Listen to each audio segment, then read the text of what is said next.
The IAEA in their report, they said while they did have a upped uranium capacity, that they didn't have one like the means, like the facilities to actually like create a warhead, and that they didn't have the intent. I mean, if you are going to throw it out, maybe have like a new one to put in place first. I think maybe you made a good case for different methods of investigations.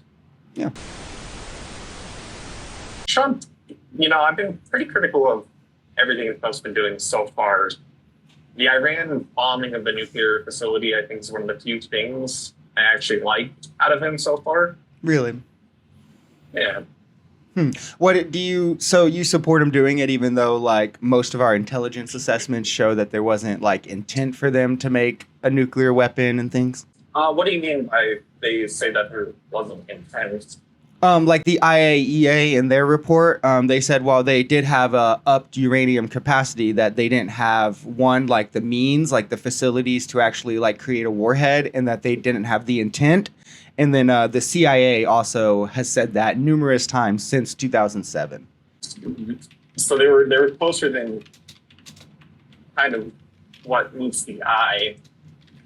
Way more pure than what you would need to do energy with. And the development of ballistic technology, was like intercontinental ballistic missiles. Mm-hmm. So I'd say that like those three things trigger my paranoia enough that even though these intelligence agencies say they weren't intending to make a bomb, based on what they said in the past and the materials they have now, Yeah. I don't know. I guess it's just safe for me to assume. Then were you against Trump? And I don't know if you watched, I guess, I'm not sure how old you are, if you paid attention to politics in his first term. Were you against him pulling us out of the JCPOA, the Iranian nuclear deal that kind of allowed us greater inspections and things? Do you think that that was a mistake, since now we're kind of at this point where he's having to do strikes? I don't know much about the JCPOA. Mm-hmm. At the time, I did support it because I felt that Support him pulling us out of it, or supported the deal? I supported him pulling us out of it. Okay. Because at the time, it didn't seem like the Iranians were honoring the spirit of the deal. What do you mean by that? Like, what's the spirit that they weren't honoring?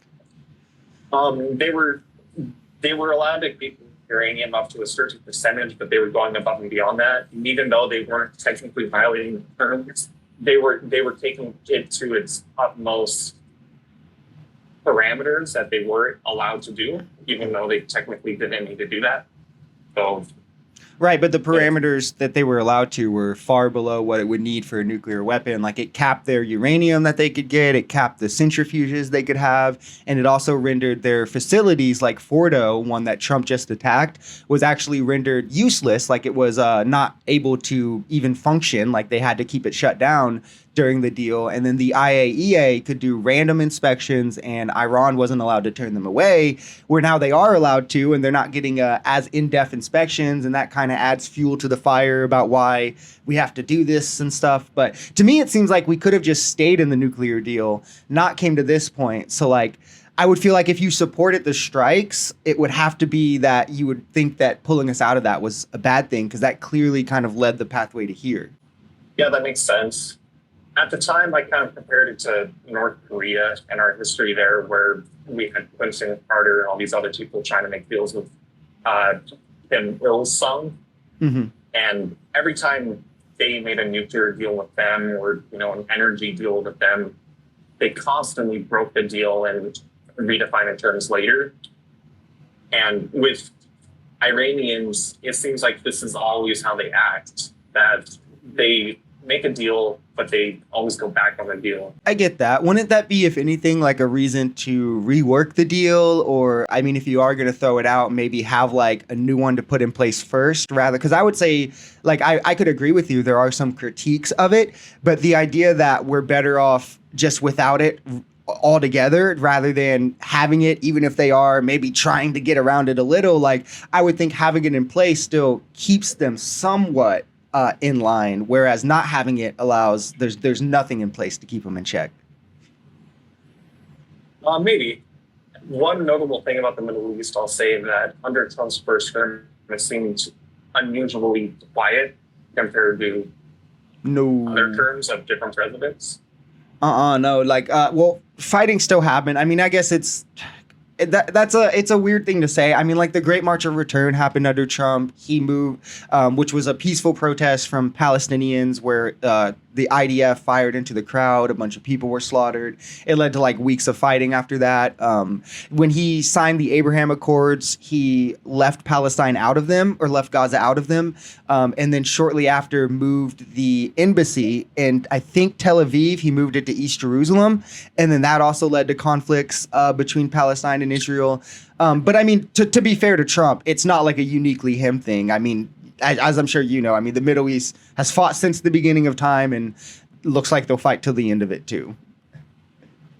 Yeah. Not to change the topics, but the peaceful right of return, that was the one in 2018, correct? Mm-hmm. Yeah. And what makes you say it's peaceful? So I do on this, like I do a YouTube channel, and on my channel I interview people. And I've interviewed a couple doctors. I interviewed a doctor, his name is Tarek Lubani, and he was actually on the ground in Palestine. He's done different missions in Gaza, and he was there for the Great March of Return, and he was actually one of the doctors who were shot. So I mean, I had that firsthand account, and then overwhelmingly the reading of it indicates that Palestinians were peacefully protesting, that at worst there were some people by the fence, maybe like throwing rocks and sticks, but nothing that would warrant the IDF opening fire into a crowd of civilians. I might disagree with that. As far as the Iranian nuclear deal and bombing goes, I might be able to revise some of my ideas with the JCPOA.